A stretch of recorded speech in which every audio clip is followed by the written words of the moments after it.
Halo semua, selamat datang di channel Flame di yang terhormat.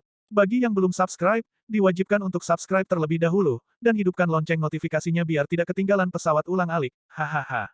Nah mari kita gas ke alur ceritanya. Sosok binatang terbang itu sedikit mengernyit.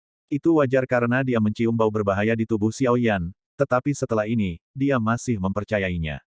Anda sendiri kekuatan lebih baik. Istana berburu dewa, Feng Tuo. Sosok itu cukup sopan, dan ketika perang akan pecah, dia masih sedikit mengepalkan tinjunya ke Xiao Yan. Tentu saja, tujuan sebenarnya dari namanya yang dilaporkan sendiri adalah untuk belajar dari Xiao Yan. Beberapa berita, setidaknya tahu tabu nama Xiao Yan. Lagi pula, dia memandang Xiao Yan dan merasa sangat asing, dan dia belum pernah mendengar tentang pembangkit tenaga listrik abadi seperti itu.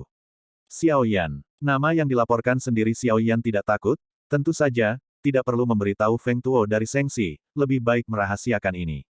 Feng Tuo sedikit mengernyit, jelas dia sangat asing dengan nama Xiao Yan, dan belum pernah mendengar yang abadi seperti itu, jadi Feng Tuo tidak memiliki banyak ketakutan di mata Xiao Yan. Hari ini, di hadapan Permaisuri, masalah ini sudah berakhir. Feng Tuo tiba-tiba menatap Permaisuri dan berkata, "Aku benar-benar bercanda, setengah langkah abadi ini berani datang dan membunuhku, di mana ada wajah untuk dibicarakan, saya pikir lebih baik tidak menyerah." Permaisuri berkata bahwa matanya yang indah sedikit melengkung, dan matanya yang indah menatap Xiao Yan. "Apakah kamu takut?" Xiao Yan memandang Feng Tuo dan mencibir. Feng Tuo yang awalnya tidak marah, tidak pernah menyangka bahwa Xiao Yan bahkan akan memprovokasinya, ditambah dengan kata-kata Permaisuri, kemarahan Feng Tuo tiba-tiba melonjak. "Aku ingin membiarkanmu menunggu seumur hidup hari ini, tapi sekarang sepertinya aku tidak berpikir itu perlu sama sekali. Jika itu masalahnya, matilah." Kemarahan Feng Tuo melonjak ke dalam hatinya, bagaimanapun juga, dia juga abadi, dan secara keseluruhan misterius di dunia nyata Yin, ada juga pembangkit tenaga listrik dengan nama berturut-turut, dia diejek kali ini, dan tentu saja dia tidak akan berhenti di situ.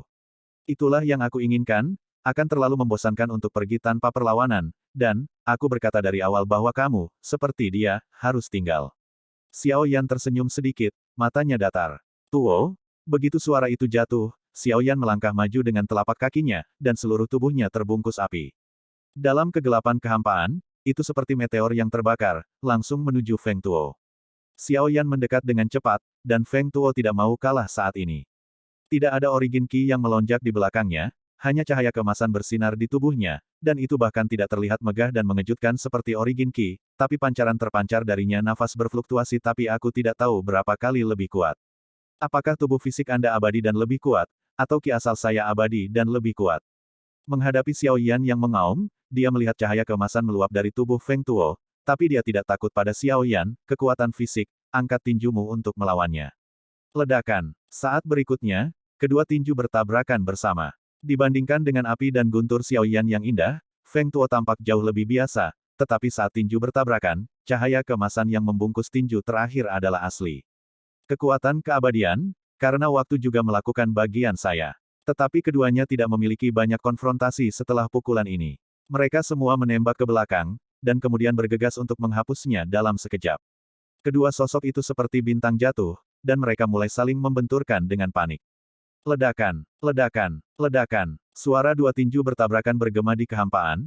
Xiao Yan mungkin memperkirakan bahwa kekuatan Feng Tuo ini hanyalah langkah pertama dari keabadian Kaisar, dibandingkan dengan Jin Taiwei, masih ada celah yang jelas. Namun, klon Yuanshen saat ini tidak cukup kuat, dan perpaduan teknik pembentukan kehidupan dan dewa hampir tidak dapat mencapai langkah pertama keabadian Kaisar, tetapi kesenjangan nyata antara keduanya masih dalam hal sarana. Dewa Xiao Yan hanyalah dewa pertempuran bintang 7, dan keterampilan bertarung yang dia kembangkan masih pada tahap melawan dewa, oleh karena itu, pada tingkat keterampilan bertarung, meskipun dia memiliki berkah kekuatan absolut, itu mirip dengan keterampilan bertarung yang digunakan Feng Tuo dengan kekuatan abadinya, namun, masih ada celah tertentu. Tentu saja, dengan kekuatan fisik avatar Yuanshen di sini, Xiao Yan bahkan tidak menggunakan Genesis Qi tambahan, karena tidak peduli bagaimana dia menggunakan Genesis Qi, itu benar-benar tidak dapat dibandingkan dengan Genesis Qi abadi Feng Tuo. Oleh karena itu, kita hanya bisa mengandalkan kekuatan fisik yang kuat dari klon dewa asli sebanyak mungkin untuk bertarung. Tentu saja, kelemahannya juga sangat jelas. Xiao Yan harus menempel pada lawan dan bertarung dalam jarak dekat. Hampir semua origin Qi Xiao Yan digunakan untuk meningkatkan kecepatannya. Tidak peduli bagaimana Feng Tuo mencoba menjauhkan diri, Xiao Yan tidak akan memberinya kesempatan. Tempelkan dengan erat. Menarik, aku tidak menyangka kecepatannya akan cukup cepat. Feng Tuo juga sangat terkejut ketika dia terjerat oleh Xiao Yan. Kecepatan tubuh fisiknya jelas tidak cepat, tapi jelas kecepatan Xiao Yan melebihi kecepatannya, harapan. Set, cahaya keemasan melintas di mata Feng Tuo, dan segera dua sinar cahaya melesat keluar. Cahaya keemasan yang bergejolak itu sebanding dengan bilah pedang, dan dengan menyilaukan menembus kepala Xiao Yan. Bahkan jika itu adalah kekuatan fisik yang kuat, jika dipukul, itu pasti akan menderita banyak trauma, tetapi wajah Xiao Yan datar, dan dia bahkan tidak mencoba menghindar, cahaya keemasan menghantam kepalanya. Saya melihat bahwa cahaya keemasan yang jatuh di kepala Xiao Yan menghilang, dan tidak ada jejak yang tersisa di kepala Xiao Yan. Ledakan. Kekosongan bergetar, tinju Xiao Yan dipenuhi api dan guntur membanting lagi, dan tekanan mengerikan menyapu sekeliling, membuat orang merasa ketakutan.